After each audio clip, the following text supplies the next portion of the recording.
First, informally, this is a taste of the situation right now.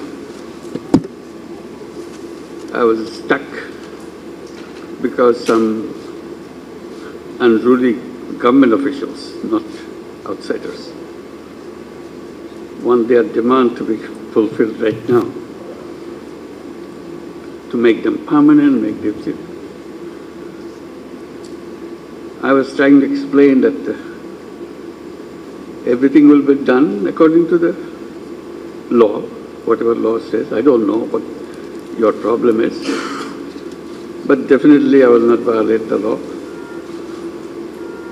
I don't want to make any promise, but they want an immediate decision. Until then, they will not let me come out of my office. And I was trying to explain, look, this is about the implementation of the rules and procedures. It's not about me.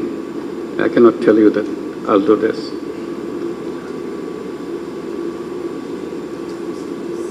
So they will not leave and I will not come out. This is the problem. I'm very happy that finally I could meet you for the first time in my new role. I'm familiar, you're familiar with me. Wish me well. That's all I can say, but I'll give you. Thank you.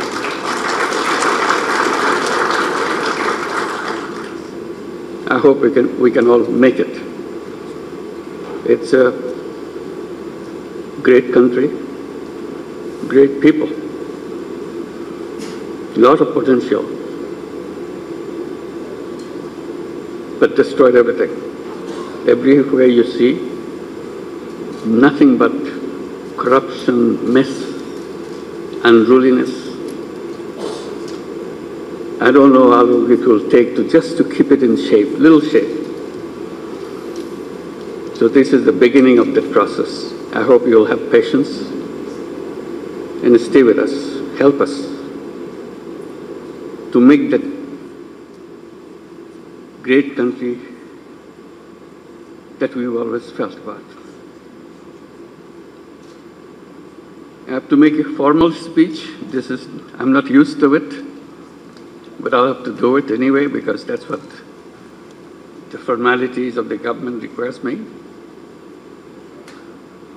And I'll begin that speech. Excellencies, distinguished guests, Assalamu alaikum, and good morning, and good afternoon now. I thank you all for your kind presence today and your patience today, this I'm adding.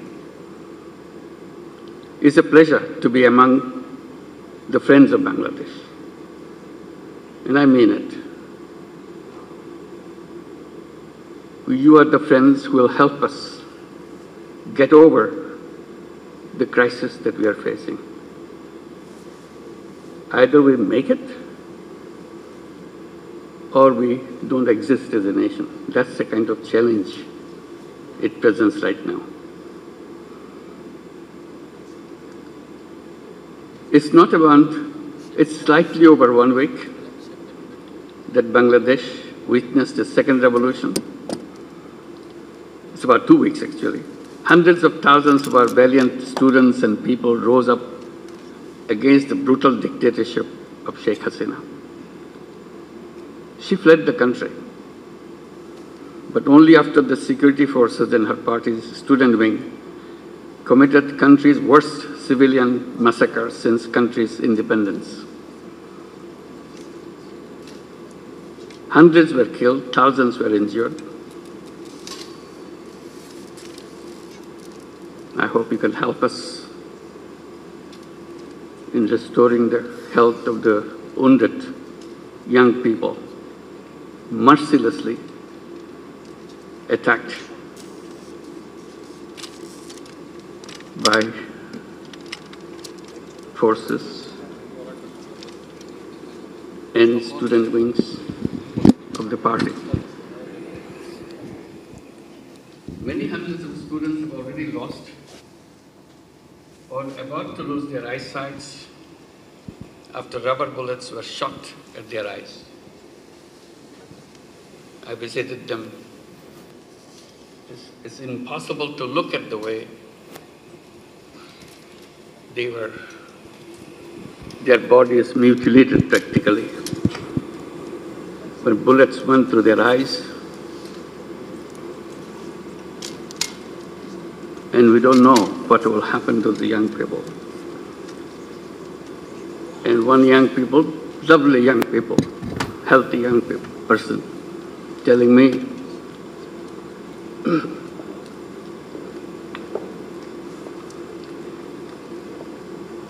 I wanted to be a cricketer.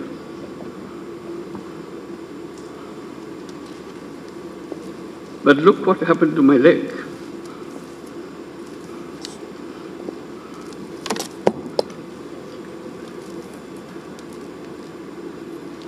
I couldn't talk to him.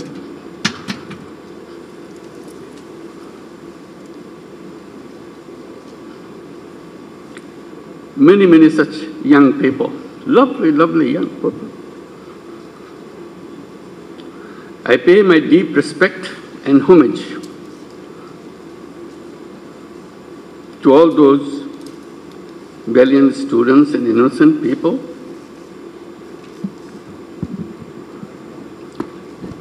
who made the supreme sacrifice.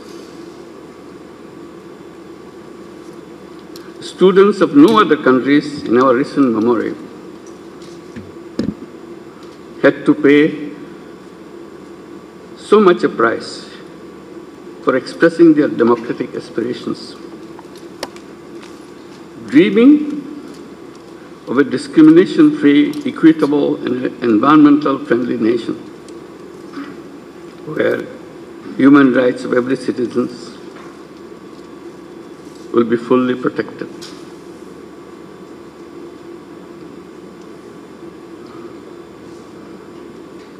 I took over the responsibilities of a country at the request of these students, a country which is in almost always a completely mess. In their efforts to stay in power,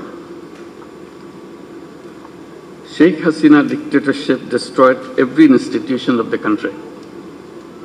Judiciary is broken. Democratic rights suppressed through a brutal decade-and-a-half-long crackdowns in every way. Elections were rigged blatantly. Generations of young people grew up without exercising their voting rights. They never had an opportunity to go to a polling booth. Banks were robbed with full political patronization. And the state coffer was plundered by abusing power.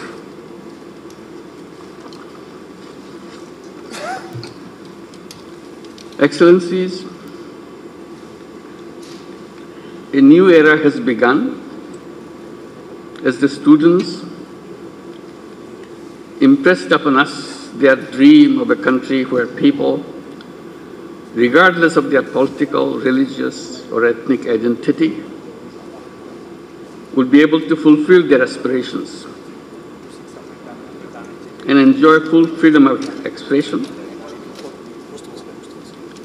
with the government upholding democracy, justice, and human rights, and freedom of speech.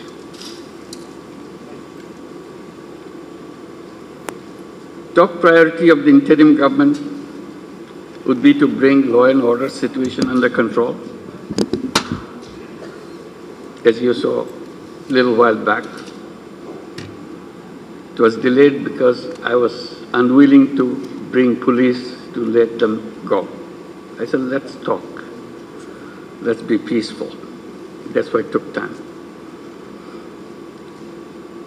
We will be close to normalcy within a short period, I hope, with the unwavering support of our people and patriotic armed forces. The police force has also resumed their operations.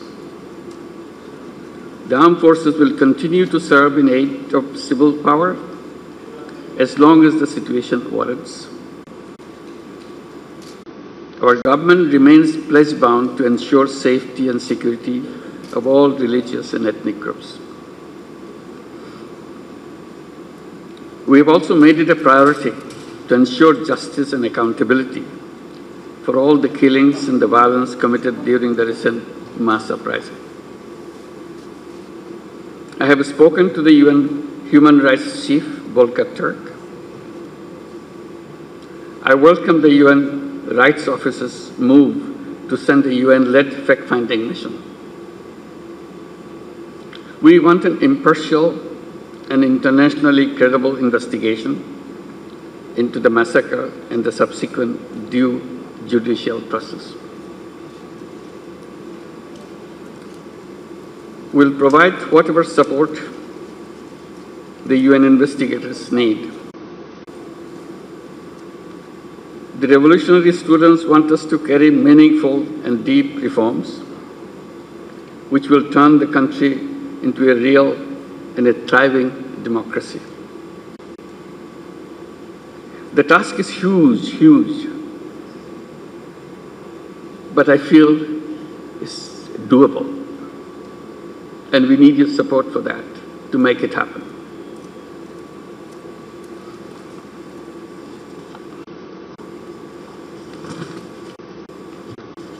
We must succeed. We don't have any other option.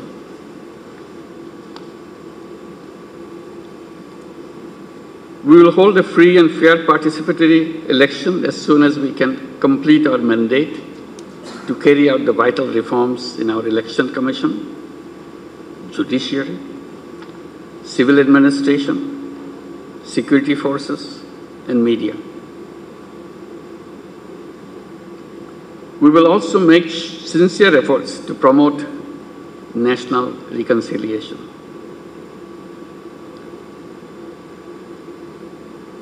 We will undertake robust and far-reaching economic reforms to restore macroeconomic stability and sustain growth, with priority attached to good governance and combating corruption and mismanagement. We are steeped into that.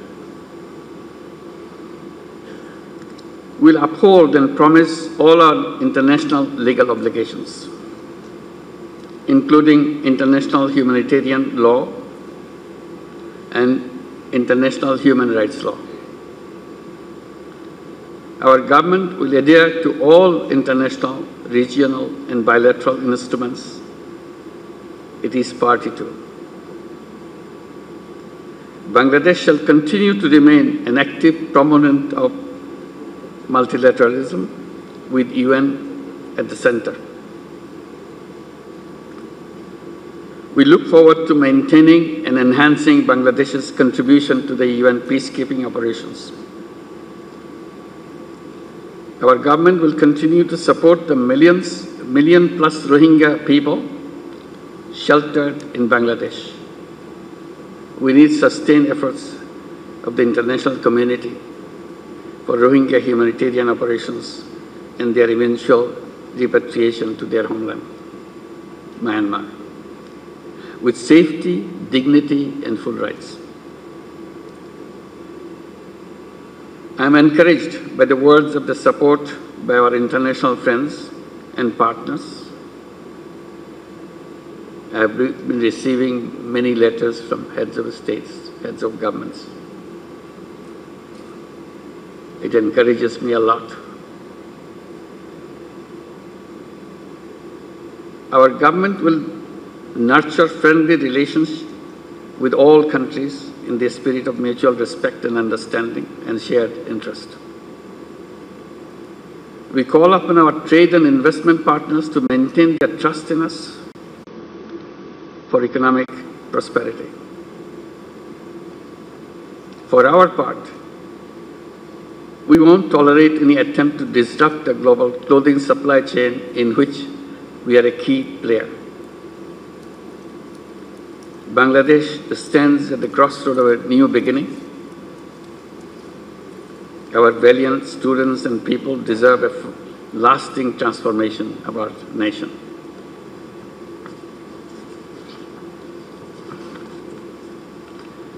It's a difficult journey. We need your help, lots of help along the way.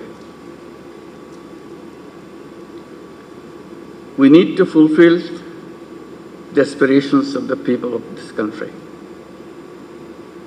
And we have to do it sooner because they were deprived so long. We have to create opportunities, build a poverty-free and prosperous new Bangladesh. We believe all our friends here and partners in the international community will stand by our government and the people as we chart a new democratic future.